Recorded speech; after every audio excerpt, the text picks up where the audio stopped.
What's up, YouTube? Back again with another video. We're in the garage of the car right now, just prepping everything for tonight because tonight is import face-off. It's a night show, so there's gonna be no competitive awards or anything. It's gonna be a fun night of racing, and it's just a car show overall.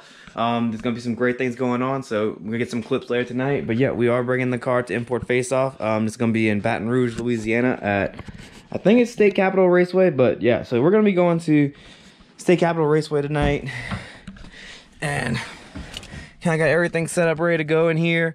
I got the access port already preloaded with my tune. Everything ready to go. Got launch control set up.